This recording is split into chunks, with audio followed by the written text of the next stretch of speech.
Selamat datang di .id Weekly Vlog. Episode ini akan seru karena di episode ini gue memulai sebuah inisiatif baru, sebuah festival social commentary bernama Festival Hiduplah Indonesia Maya. Tapi sebelumnya, mari kita taruh bumper dulu biar Adit kerja.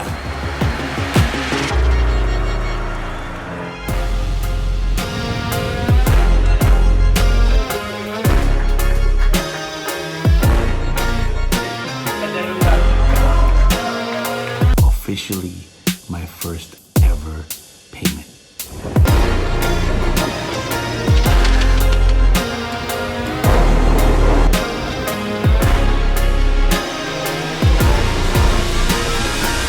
Thank you very much, everybody. Thank you. Give it up for your host.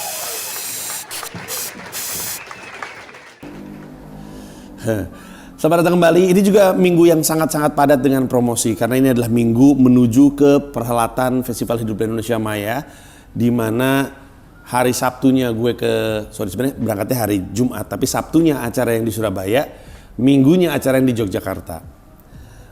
Jadi banyak aktivitas padat promosi. Hari Senin aja gue ke Intoday Media, terus habis itu gue ke namanya apa ya?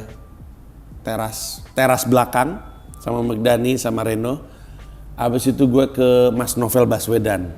Itu hari Senin. Hari Selasa itu gue ke Noise, ada meeting sama Noise-nya, tapi juga menjelajahi kantornya Noise karena pernah ke Noise tapi nggak sempat ngejelajah kantornya. Ada perosotan gitu, mereka lucu bener. Tapi ternyata perosotannya ruang geraknya itu kesempitan untuk orang yang berkaki panjang seperti gue. Gue mau masuk ke perosotannya Noise. Aduh,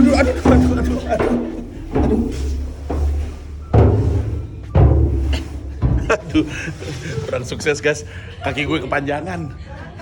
Terus gue ngerjain promo tuh di Ruang 28 bersama dengan Kania, Mamat, Gilbas. Abis itu malamnya gue mampir ke kontennya Kania yang dikerjain pas di sebelahnya kantornya Noise. Itu hari Selasa. Hari Rabu tuh gue kemana ya? Oh, gue lupa. Ada aktivitas promo tuh. Hari Kamis gue inget.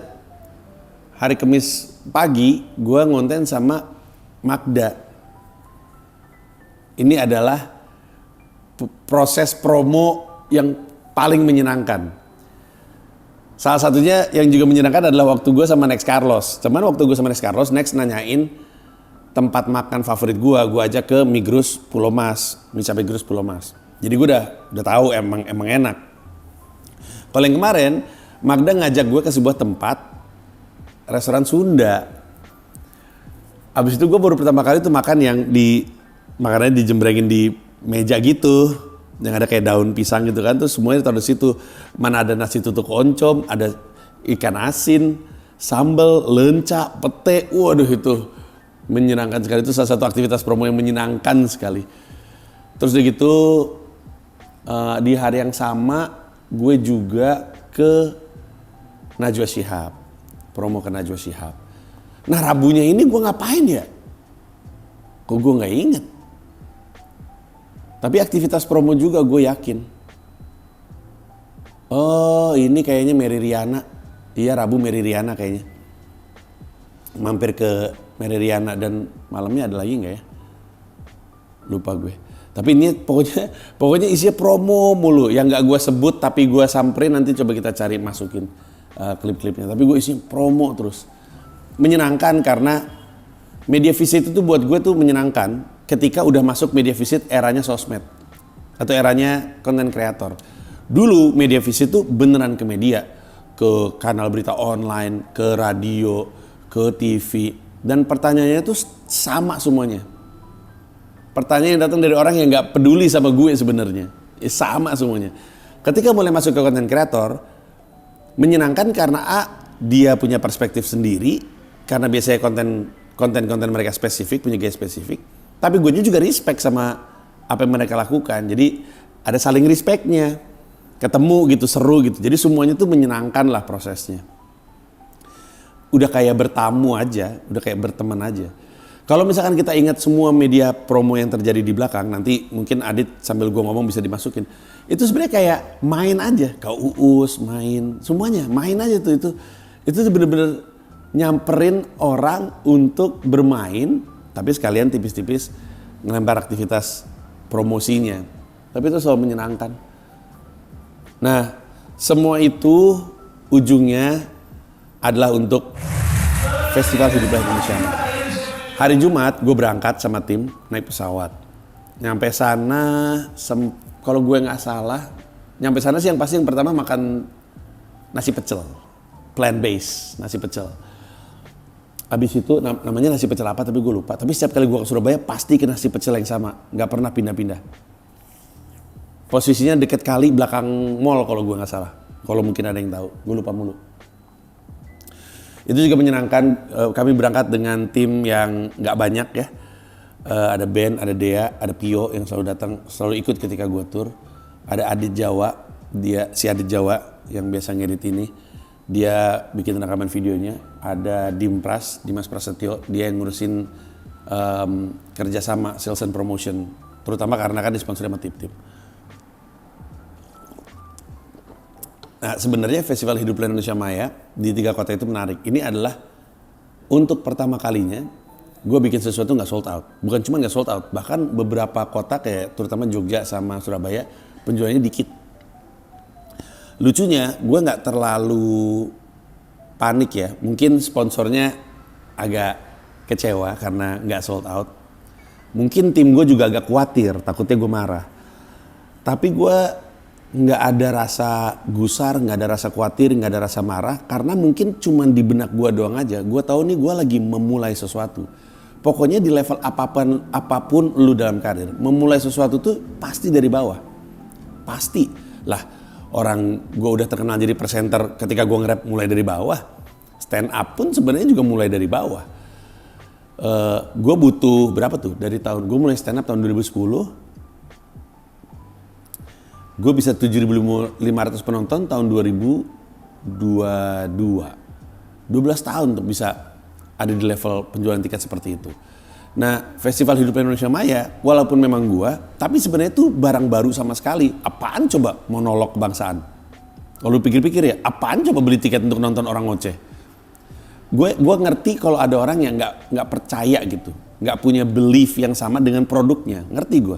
Memang Panji pinter ngomong, tapi ini Panji ngomongin apa? Apalagi deket-deket tahun politik nanti gitu. Nah, yang kayak gini-gini tuh, gue yakin produknya dulu jadi, barangnya jadi, ada klipnya, karena nanti pertunjukan yang Jakarta akan ada digital downloadnya, dijual di Tip-Tip juga, dan karena itu akan ada klip-klip promonya dong. Gue taruh di YouTube. Nanti ketika orang udah ngerti kayak apa, oh begini tuh. Monolog kebangsaan tuh kayak gini, oh festival kayak gini, oh seru juga ya. Nah baru orang kemudian akan mulai ingin untuk datang. Kemarin aja ada yang beli tiketnya mengagumkan sebenarnya kalau gue pikir-pikir ya. Gue jadi bercandaan mulu, bingung kan lu ngapain gitu. Gilbas aja bilang, aneh banget ada orang bukan menonton stand up, menonton monolog. Jadi karena di benak gue sebagai yang punya IP, gue tahu ini gue lagi memulai sesuatu yang baru, gue tuh nggak terlalu gue akuin kesalahan gue dalam mengukur kemampuan acara ini menjual. Tahu gitu mungkin harusnya 500 aja biar sold out gitu ya kapasitasnya. Cuman gue tahu ini adalah sesuatu yang mesti gue rintis dari awal. Dan kenapa gue cerita secara terbuka? Karena gue pengen ngasih tahu sama orang di level apapun lu akan selalu belajar, selalu ketemu bahwa lu salah. Jadi kalau misalnya lu khawatir sekarang untuk maju karena lu takut salah, takut gagal, gue kasih tau sama lu, nanti di level karir setinggi apapun akan ada gagal, akan ada salah. Jadi gagal dan salah itu bukan indikator bahwa lu harus berhenti. Itu adalah tanda lu mesti belajar. Belajar gimana caranya menerima kesalahan, menerima kegagalan. Gimana caranya jalan lagi setelah gagal. Karena di setiap fase dalam karir lu akan melewati hal yang sama. Kalau lu memutuskan untuk berhenti sekarang, boro-boro ada di level seperti ini. Di sini pun akan salah, akan gagal. Berbisnis pun seperti itu. Di awal merintis kesulitan, itu tuh bukan ketika lu tiba-tiba rugi atau ada krisis keuangan atau segala macam. Itu tuh bukan pertanda lu berhenti, pertanda lu mesti belajar. Karena di fase apapun dalam karir lu dalam bisnis lu akan seperti itu. Comika kemarin kesalahan besarnya adalah merekrut terlalu banyak orang di masa pandemi. Masuk pandemi ber-10, keluar pandemi ber-90. Kebanyakan orang dalam waktu yang singkat tanpa bisnis model yang terukur dengan benar ketika memasuki masa-masa krisis. Ini bisnis model nih solid nggak gitu. Akhirnya kan kami mesti lay off besar-besaran. Nah itu terjadi juga di perusahaan-perusahaan level Twitter, Google, Instagram atau Facebook Meta. Coba lu bayangin, sama persis di skala yang berbeda. Jadi gue cerita aja bagaimana Festival Hidup Indonesia Maya itu sebenarnya secara finansial bukan proyek yang sukses. Bagaimanapun, respon orang yang nonton di Surabaya dan Yogyakarta itu mengagumkan menurut gue.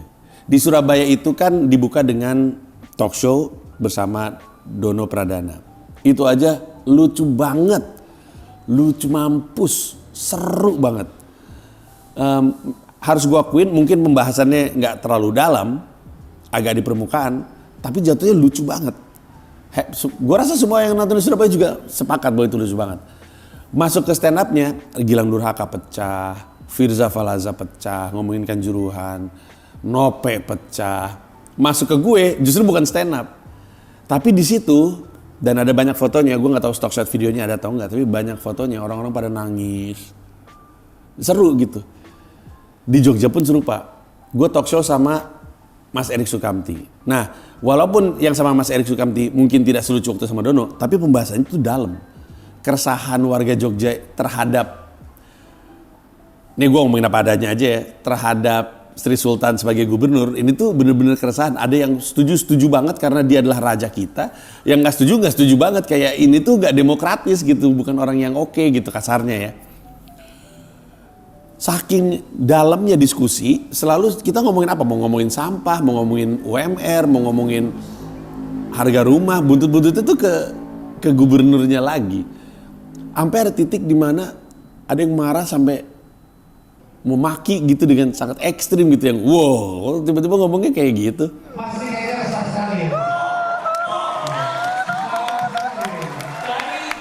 Seru sama Mas Erik, dan karena gue baru pertama kali berinteraksi langsung dengan Mas Erik, mungkin istilah yang tepat ya untuk menggambarkan Mas Erik itu ada kebijaksanaan di dalam pengalaman hidupnya Mas Erik yang cukup luas ya, sangat luas bahkan. Sekilas kalau orang nggak benar-benar nangkep kebijaksanaannya Mas Erik itu kayaknya kok jawabannya kayak gitu doang ya, padahal nggak doang, ada banyak kerumitan yang sudah dia lewati kelihatannya sehingga ketemu solusi-solusi elegan aja gitu, yang nggak terlalu ribet tapi tepat guna. Seru sama Mas Erik. Abis itu masuk ke stand up-nya juga seru. Dibuka sama Iqbal Kutul, pecah. Dilanjut sama Muktintut, pecah. Dilanjut lagi sama Abe, pecah. Masuk ke monolog kebangsaan, gitu lagi. Orang tuh kayak diombang-ambing gitu, perasaan dibikin marah, dibikin semangat, dibikin ketawa, dibikin nangis. Dan itu sesuatu yang gue inginkan. Gue kan selalu bilang ya, gue tuh seneng banget naruh perasaan di benak orang. Artinya ketika lu ngerasa semangat dan kalau itu gue yang taruh, gue seneng. Kalau lu ngerasa terharu dan itu perasaan gue yang taruh tuh gue seneng. Gue seneng naruh perasaan di hati orang. Nah kalau selama ini lu nonton stand up gue sejam naruh perasaan lucu ya, ngerasa lucu dan membuat lu tertawa, monolog kebangsaan gue tuh full powernya Panji dalam hal naruh perasaan. Orang marah, orang ketawa, orang sedih, orang terharu, orang semangat, orang optimis. Itu semua dalam satu rangkaian pertunjukan. Gua sebagai seorang public speaker ngerasa inilah produk terbaiknya, terpamungkasnya Panji sebagai seorang public speaker. Sakti loh gue itu dalam konteks menjadi seorang public speaker. Dan ya udah gitu. Biasanya gue ke Surabaya, ke Jogja orang ketawa, sekarang pada nangis di Surabaya dan di Jogja. Cuman ya menyenangkan sekali. Apalagi turnya menyenangkan. Berangkat naik pesawat dari Surabaya ke Jogjanya naik kereta, di tengah kereta, di atas kereta gue barengan sama Ari Kriting, karena Ari Kriting juga ada acara tuh di Surabaya, acaranya Najwa Shihab. Terus pas gue promo sama Najwa Shihab, dia juga bilang dia ada acara sama brand ini ke sebuah kota. Ternyata pengisinya seharusnya adalah Ari Kriting. Ari Kriting habis acara nyamperin gue ke acara gue. Besoknya dia naik kereta yang sama, cuman dia pulang ke Jakarta, gue ke Jogja. Dalam perjalanan Surabaya ke Jogja, gue bikin konten di atas kereta yang juga udah tayang, lo bisa lihat di YouTube gue. Seru tuh, obrolannya menyenangkan. Sampai Jogja selalu menyenangkan, happy lah. Besoknya juga pulangnya nggak terlalu buru-buru. Terus gue ke Bandara Jogja yang baru untuk pertama kalinya. Waktu Komodo Menoy, itu kan gue mendarat di Jogja, tapi ke Semarang jalan darat. Jadi gue nggak pernah pulang dari Bandara Jogja. Pokoknya nyampe ke Jogja, terus sudah keluar aja. Kemarin tuh pertama kali tuh ke Bandara Jogja yang baru. Bagus ya, ternyata ya, bagus banget ya. Keren, megah, keren lah, keren. Wajar kalau Jogja punya bandara keren kayak gitu tuh wajar sekali. Bandaranya dekat laut gitu kan, bagus, menyenangkan. Tapi itu sebenarnya lebih di hari Seninnya sih, tapi ya gue colong aja sekarang. Biar episode minggu depan bisa ngomongin yang lain.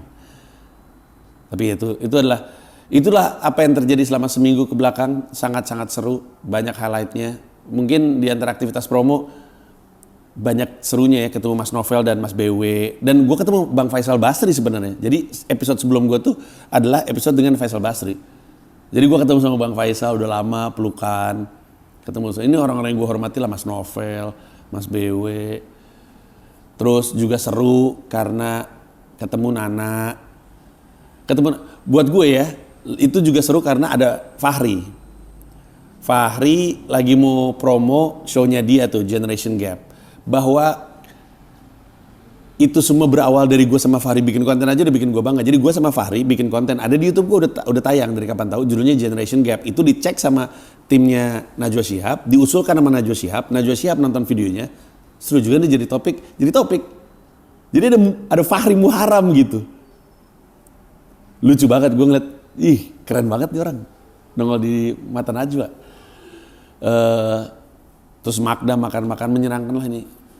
Sangat-sangat menyenangkan. Ketemu Mary lagi, udah lama. Selalu menyenangkan ketemu Mary Riana, selalu menyenangkan. Ya menyenangkan lah. Minggu yang menyenangkan, minggu yang seru. Itu aja dulu untuk sekarang, dan kita akan ketemu di episode berikutnya. Di minggu depan adalah ketika gue menggelar Festival Hiduplah Indonesia Maya Jakarta. Sampai ketemu episode minggu depan. Bye-bye.